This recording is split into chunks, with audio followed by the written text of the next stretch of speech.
Hello everybody, Ralph Covert here. Welcome to Water Dog and welcome to my songwriting class. Today I'm going to do kind of a sophisticated class. We're going to dive deep on some very technical poetic techniques and terms. And I'm going to show how you can use them to generate some exercises and ways to practice for your lyric writing. These are all tools that you can apply directly to your songwriting. And I'm also going to give you some exercises, kind of like songwriter calisthenics, if you will, to help develop some of the word finding, line generating skills and strengths that you will apply to your lyric writing. So let's just dive right in. Now, poetry is based on lines of poetry, and today we're not going to talk about the rhyme schemes. There's a separate video where I kind of break down and look at different kind of rhyme schemes. Today we're going to look about the rhythm of the lines. And in the study of poetry, they have come up with some terms to label the lengths of the lines and the syllabic feet that make up those lines. In poetry, they're called feet. These are clusters of accented syllables, either light or heavy accent. And the different patterns can be broken down and defined as different types of feet. So, to begin with, poetic meter exists in two parts. One is the length of the line. It's kind of like when we do our structure of a song thing. What kind of note and how many? It's exactly the same with poetic feet. What kind of feet and how many? So the names for the different lengths of lines are all use Greek roots, and it's very simple. If you know your Greek, I know a couple words. So manometer is a 1 foot line, mono. Diameter is 2, trimeter is 3, tetrameter is 4, pentameter is 5, and we're going to get back to pentameter in this lesson today. Hexameter is 6, heptameter 7, and octameter 8. So a line that has that many feet, that many clusters of rhythmic accented and unaccented syllables put together. So the longer the line, the more it has. Now, the types of poetic feet, one of the simplest couple are an iamb and a trochee. An iamb is da-dum, so light, heavy. It's similar to the heartbeat, da-dum, da-dum, da-dum, da-dum. And it's used a lot. Shakespeare uses a lot, and we're going to get into that later. But how do I love thee? Let me count the ways. Da-da, da-da, da-da, da-da, da-da. That's an iamb, I-A-M-B, an iamb, light, heavy. The opposite of that is a trochee, which is heavy, light. So da-dum, da-dum, da-dum, da-dum, da-dum, da-dum. So an example might be double, double, toil and trouble, fire and burn and cauldron bubble. So that line of Shakespeare uses trochees, heavy, light, da-da, da-da, da-da, versus ta-da, ta-da, ta-da. So iamb and trochee are the two kinds of two-syllable poetic feet. Another famous one here, to help you remember a trochee. Peter, Peter, pumpkin eater, had a wife and couldn't keep her. Da-da, da-da, da-da, da-da. I think you know. So a dactyl. There's 4 monosyllabic feet which have 3 syllables. The dactyl is heavy, light, light. Dum, da-da, dum, da-da, dum, da-da.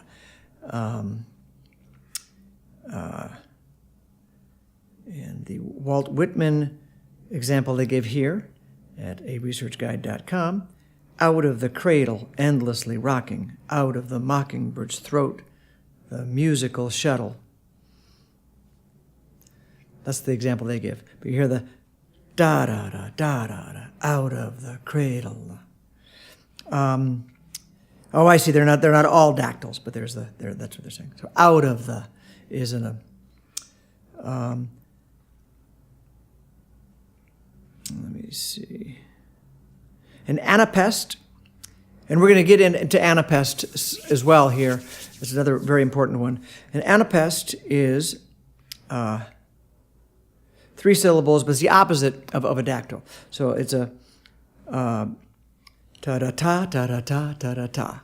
So ta-da-ta, light, light, heavy is an anapest. And we're going to get into that. Limericks, kind of simple body, poetic structure. We're going to use that as one of our exercises. The limerick poetic structure was kind of created by a poet named Edward Lear. The example of his poem that they give here, one of his, there was an old man with a beard who said, "It is just as I feared. 2 owls and a hen, 4 larks and a wren, have all built their nest in my beard." You hear that ta-da-ta, ta-da-ta, ta-da-ta, kind of a doggerel rhythm. So that's, and there are more, there's a whole pantheon of different rhythmic feet structures. On my website, I'm going to attach, when I get that section built, a list of all of them and some examples. But for the sake of today, these 4 are a really great place to start. Iambs and trochees, which are the two-syllable kinds, and then dactyls and anapests, 2 very common 3-syllable poetic feet. So there's some basic technical terms for you. There's 2 entirely different exercises using writing in these that I recommend you try and do. Why do I recommend you try writing poetry? Well, certainly every time you're writing a song, you are developing and building your songwriting, lyric writing muscle. Absolutely, and that's great. Those are the best exercises of all because you end up with songs at the end of the day. But sometimes writing lyrics can be kind of stressful, and doing exercises can kind of take away from the fun of the pure joy of writing. And so I don't want to burden you with stuff that kind of takes away from the fun of writing. So a great exercise, a couple of great exercises you can do involve writing pure poetry. Limericks are a really fun kind of poetry because they're usually silly in body, so there's no sense of drama or self-importance. They're short. So a limerick is a 5-line poem. The rhyme scheme is A, B, B, A. So the first 2 lines and the last line rhyme, and the middle 2 lines rhyme. Lines 3 and 4 rhyme. Generally, lines 1, 2, and 5 are longer, and the 3rd and 4th lines are shorter. The breakdown of the poetic feet in them would be you've got a trochee and then 2 anapests. Sounds like some kind of a scene from The Hobbit, right? So a trochee, ta-da. Am I wrong? No, it's not a ta-da. It's not a trochee. It's a iamb. So an iamb and then 2 anapests. So ta-da-da-da-ta-da-da-da. So you hear the ta-da of the iamb, the light heavy, and then the anapest is ta-da-ta, light, light, heavy, light, light, heavy. Okay? So going back to this poem by Edward Lear, there was an old man with a beard ta da da da da da da da. So the first, second, and fifth lines have that rhythmic structure, and then the third and fourth lines are shorter. They just have one of each, one iamb and one anapest. So ta da da da da. In this case, 2 owls and a hen, 4 larks and a wren. So I would like you to write some limericks. This is going to force you to do a number of different things, which is why it's valuable. You'll need to practice finding words that rhyme at the end. So you've got that 1, 2, and 5 line rhymes, the A's. And then you have the 2 rhymes in the middle on the 3 and the 4. So you're going to need to find words that rhyme. One technique, as I've mentioned, is start at the later rhyme and build your way back from there. So you might want to figure out what your payoff line is going to be at the end, what that fifth line is, and that might help guide you to what word you choose for your first and second. A second thing this is going to do for you is it's going to start getting you practice with fitting syllables, words into syllables, finding words that have the right poetic rhythm. So you'll need to pick and choose the right words and put them in the right order to get that the camera sits on a stand. Ta ta da da ta da da ta. So I just found words that fit, describes what you're looking at me through, but I put it into that iamb followed by 2 anapest. Ta-da, ta-da-ta, ta-da-ta, rhythm. And then third, because you're building a silly little poem, you're going to start working with figuring out some kind of meaning or joke or payoff that makes it worth writing. So that's the fun part of it, is it's not just technical rhymes and rhythms, but it's also the meaning of the words and finding a way to find words that fit the rhyme and meter, but also have some kind of a story or a joke or a punchline, or at least relate to each other in some way. Okay, so your first exercise is going to be to write some limericks. Second exercise, and this one can start out more technical, not worrying about meaning. There's a line type of poem called iambic pentameter. Now, if you want to, you probably have the tools now based on this video to understand what that means. So pentameter, if you remember from the beginning, means it's a line with 5 feet in it. And you know from what we just talked about that the type of feet they have are iambs. So iambic pentameter would be lines of 5 iambs, 5 ta-da, not da-da, not dactyls, not the heavy light, but the light heavy. Most of Shakespeare is written in iambic pentameter. It was a very common form of writing in Elizabethan England. A lot of Shakespeare didn't rhyme. The plays might not have rhymed, but they were still written in this iambic pentameter meter. So writing lines in iambic pentameter is a great exercise, a great tool for you, because again, it just strengthens your mind in this ability to choose words and manipulate words and practice fitting words into a line in a way that honors the poetic rhythms. And why is that valuable? Because all of your melodies, all of your songs, no matter what they are, all words have rhythm. So any line of a song you write will have a poetic rhythm. It might be a mumble jumble of different type of feet put together such that it sounds like the line that it is. And it might not be as sing-songy as some of these structured poetry things that we're looking at, but it has rhythm. So every time you're writing a line, you are finding words that fit into that rhythm. That's the way words work. They have a built-in syllabic weight and rhythm to them. They're light or heavy syllables. So, iambic pentameter, 5 iambs. Ta-da, ta-da, ta-da, ta-da, ta-da. How do I love thee, let me count the ways. So you hear that's iambic pentameter?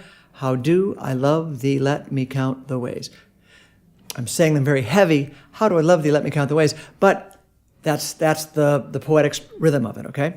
So the next exercise I'd like you to try is write 10 lines of iambic pentameter. Now, the first time you do this, the first exercise 1 of iambic pentameter,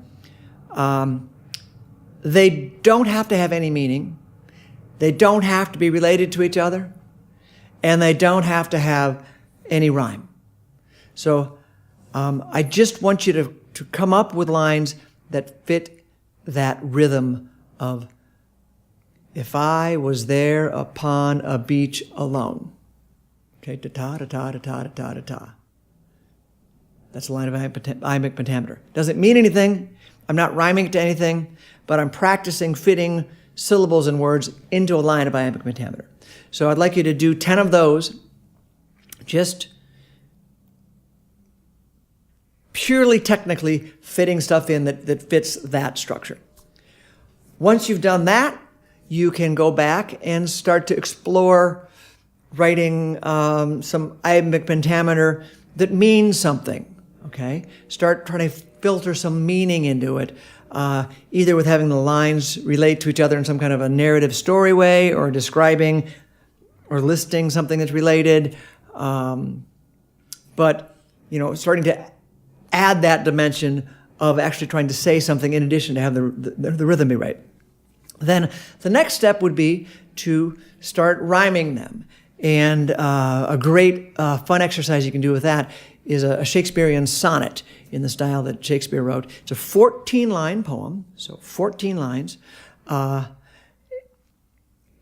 the rhyme scheme is A, B, A, B, C, D, C, D, E, F, E, F, G, G. So you have 4 quatrains, or 3 quatrains and a couplet. The first 3 quatrains have an alternating rhyme scheme, A, B, A, B, and then a rhyming couplet at the end. So A, B, A, B, C, D, C, D, E, F, E, F, G, G, all written with iambic pentameter rhyme form. So again, why? Well, it's a great exercise. You, over that 14 lines,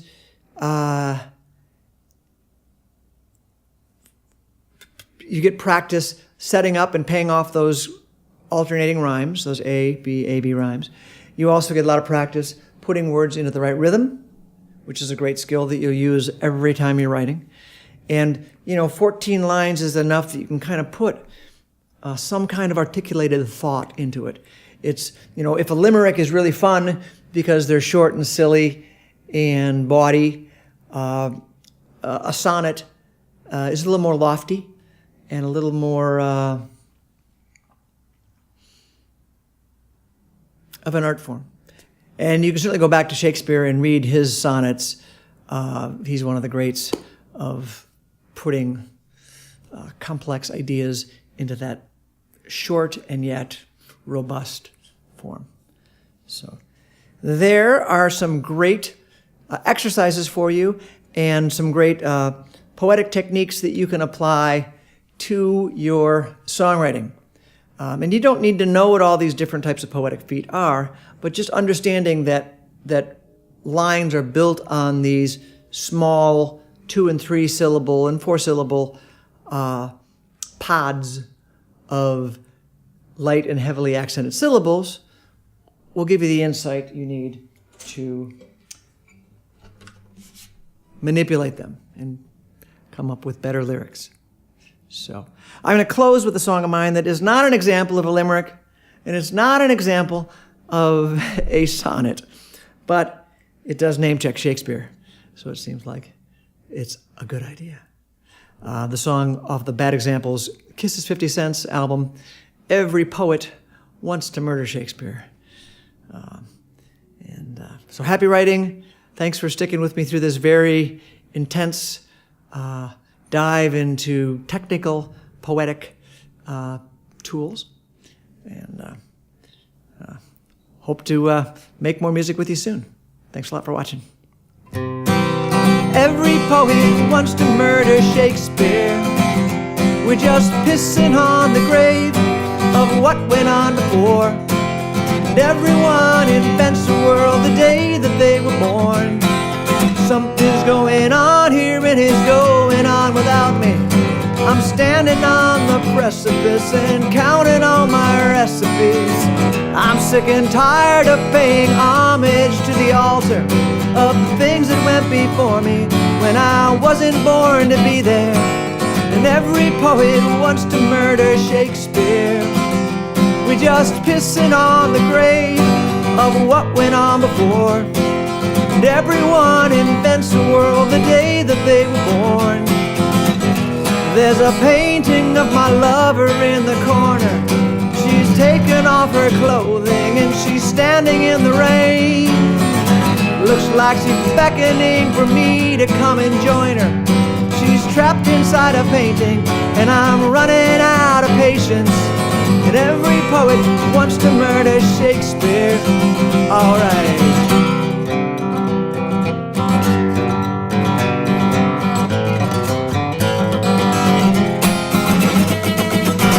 I sip a pint of beer and marvel at the magic.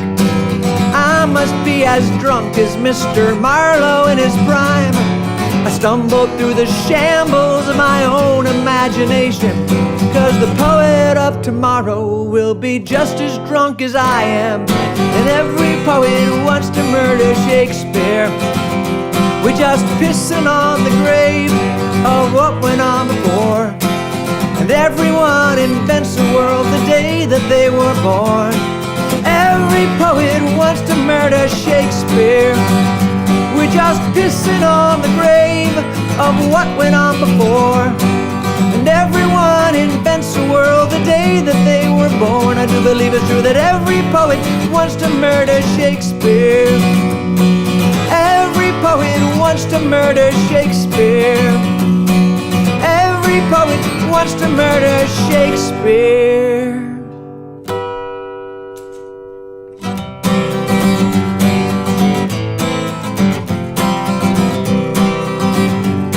All right, that's what I've got for today, so stick around, come back for more. And remember, as my friend Erica once said, casting director, every poet wants to murder Shakespeare, but only actors ever get the chance to. Take care, see you soon. Maybe we don't belong together, I won't tell if you won't worry. There's time enough for time to tell what's going on.